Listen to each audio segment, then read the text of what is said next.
네, 안녕하세요. 멘탈의 전문가의 촬영입니다. 네, 한 주의 마지막 날이었던 오늘 시장은 전반적으로 약세였습니다. 미국 증시는 아마존을 비롯한 몇몇 기술주가 실적 선방을 한 탓에 겨우 하락을 면했지만 다우와 S&P는 하락했고 암호화폐 시장도 오늘은 전반적으로 조정의 분위기였습니다. 일단 미국 주식의 약세는 지속되고 있죠. 어제 아마존과 인텔 같은 대형 기술주들이 호실적을 발표하면서 장 초반 나스닥이 1% 넘게 오르는 등 한때 좋은 분위기도 있었지만 현지 시간 오후부터 이스라엘이 지상군 투입 규모를 확대하는 등 지정학적 리스크가 증가하며 하락세로 돌아섰습니다. 결과적으로 주식시장은 이번 주 전반적으로 안 좋았는데요. 주간으로 보면 다우는 2.1% 하락, S&P는 2.5% 하락, 나스닥은 2.6% 하락했습니다. 금요일 발표된 PCE 물가는 평이했습니다. 전체 PCE 물가는 전년 대비 3.4% 오르면서 예측치에 부합했지만 전월비로는 예상보다 더 올랐습니다. 근원 PCE 물가 역시 전년 대비 3.7% 오르며 예측치에 부합했지만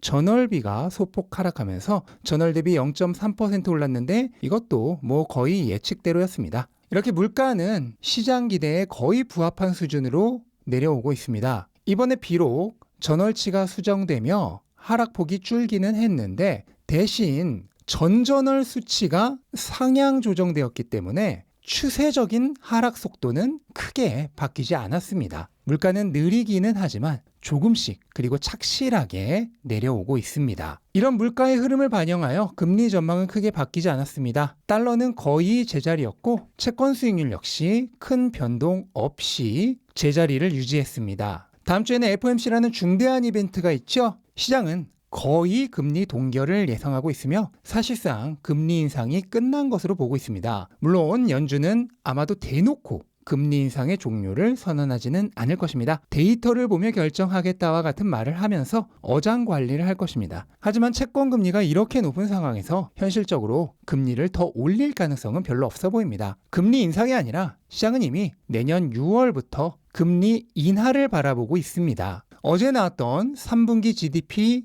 1차 추정치가 매우 높게 나오기는 했지만 이것은 일시적 현상이고 4분기부터는 고금리의 영향이 나타나면서 경기가 하락 전환할 것으로 예상되기 때문입니다. 애틀랜타 연은이 발표한 4분기 GDP 예상치를 보면 3분기에 4.9%라는 일시적 정점을 끝으로 4분기에는 성장세가 2.3%로 반토막 날 것으로 예상하고 있습니다. 뉴욕 연은 역시 4분기 GDP를 2.6% 정도로 보고 있는데 마찬가지로 3분기 4.9%에서 크게 하락한 수치입니다. 전반적으로 3분기를 정점으로 경기가 위축될 것을 예측하고 있는 것입니다. 그래서 내년 중반부터 금리 인하가 시작될 것이라고 보고 있는 것이죠. 현재 미국 주식들의 실적이 안 좋은 것도 사실 3분기 실적이 나빠서라기보다는 불안한 거시경제 상황과 맞물려 4분기 이후 가이던스를 나쁘게 보고 있는 것이 크게 작용하고 있는 것과 궤를 같이 합니다. 이런 이유로 현재 나스닥은 완전하게 상승 추세가 깨졌습니다. 높은 채권 수익률과 지정학적 리스크 증가, 국내 정세 불안 등 여러 불확실성이 겹친 탓인데요. 직전 저항 영역이었던 12,000 초반대 정도를 지지 영역으로 하여서 당분간은 박스권 정도의 흐름이 이어지지 않을까 생각이 됩니다. 그런데 저는 크게 걱정하지는 않고 있습니다. 비록 상승 추세가 깨지면서 속도가 느려지긴 했지만 방향 자체가 바뀔 것이라고 생각하지는 않습니다. 어느 정도의 행보 기간을 거치면서 다시 서서히 상승을 재개할 것이라고 예상하고 있는데요. 물가는 비록 느리지만 분명하게 떨어지고 있습니다. 지정학적 리스크는 시간이 갈수록 둔감해질 것입니다. 금리는 인상을 멈출 것이고 내년부터는 내릴 타이밍이 언제냐로 초점이 바뀔 것입니다. 당연히 그렇게 되면 채권 수익률도 더 오르지 못할 것입니다. 이런 상황에서 주식시장이 다시 완전한 하락 추세로 바뀌는 것은 생각하기 어렵습니다. 비록 대외 조건의 불안함으로 속도가 많이 느려지기는 했지만 큰 추세적 방향은 여전히 상방을 향할 것입니다. 이렇게 속도가 느려지는 시기를 너무 고통스럽게 생각하실 필요는 없습니다. 그만큼 더 많이 할인가에 살 수 있는 시간이 주어지는 것뿐입니다. 이런 기회를 잘 활용한 사람은 시간이 지나 다시 상승의 시간이 왔을 때 오히려 지금과 같은 시간이 주어졌음에 감사하게 될 것입니다. 네, 그리고 최근 암호화폐 시장의 분위기는 주식시장과는 확연하게 다르죠. 비트코인은 얼마 전 현물 ETF 기대감으로 35,000달러까지 상승한 뒤 현재는 전반적인 시장 침체와 더불어 약간의 조정을 받고 있습니다만 단기적인 상승폭과 비트코인의 높은 변동성을 감안했을 때 조정폭이 크지는 않고 여전히 강세를 유지하는 상황이라고 봐야겠습니다. 인젝티브 프로토콜이 어제 디파이 사용자들을 대상으로 한 설문조사에 따르면 응답자의 3분의 2 정도가 현물 ETF 승인이 이뤄질 때까지는 매도할 생각이 없다는 의견을 밝혔습니다. 이것은 현물 ETF가 승인되면 추가적인 상승을 기대하는 투자자들이 더 많다는 얘기죠. 어제 게리 겐슬러 SEC 의장이 매우 의미심장한 발언을 했죠. 현재 8에서 10개 정도의 현물 ETF를 두고 SEC 내부에서 면밀히 검토하고 있다는 발언을 했습니다. 겐슬러는 그동안 현물 ETF에 대한 직접적인 발언을 극도로 회피해왔습니다. 그런 겐슬러가 직접적으로 현물 ETF를 검토하고 있다는 발언을 한 것은 사실상 승인을 염두에 둔 검토 작업이 진행 중이란 뜻으로 이해해도 무리가 없을 것입니다. 물론 결과는 예단하지 않겠다라며 사족을 달긴 했지만 이것은 의장이라는 포지션을 감안했을 때 중립적인 발언을 한 정도로 해석하면 될 것입니다. 따라서 단지 시기의 문제일 뿐 승인은 거의 기정사실로 보여집니다.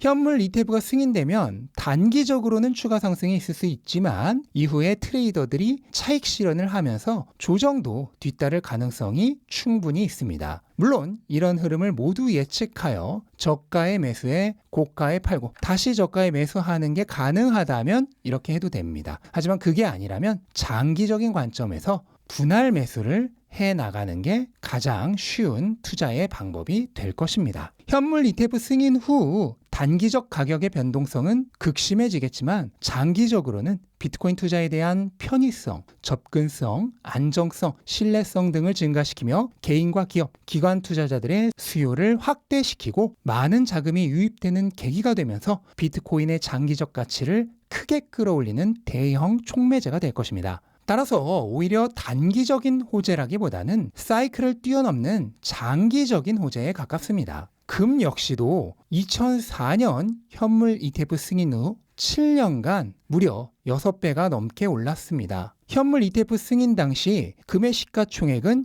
약 2조 달러로 당시 미국 1위 주식이었던 제네럴 일렉트릭의 시가총액 5천억 달러보다 4배나 큰 엄청난 규모였습니다. 그런데도 6배가 넘게 오른 것입니다. 그렇다면 현재 1위 기업 애플의 4배가 아닌 반대로 4분의 1 수준인 비트코인에게는 얼마나 큰 상방 가능성으로 작용할까요? 비트코인은 이제 개인들을 위한 투기성 자산에서 기관 클래스 자산이 되기 일보 직전의 단계에 있습니다. 전통 금융과 융합하면서 대형 채택이 이루어지는 단계로 넘어가는 것입니다. 그리고 그 타이밍에 정확히 맞물리는 공급량 반감기와 금리 인하 시점은 이번 비트코인 사이클에 있어 폭발적인 가격 상승을 불러일으킬 수 있습니다. 말 그대로 슈퍼 사이클입니다. 언제나 말씀드리지만 투자는 단기적 관점으로 하게 되면 항상 고통이 됩니다. 오르면 떨어질까 무섭고 내리면 망해버릴까 무서워집니다. 그렇게 감정대로 반응하는 사람의 투자는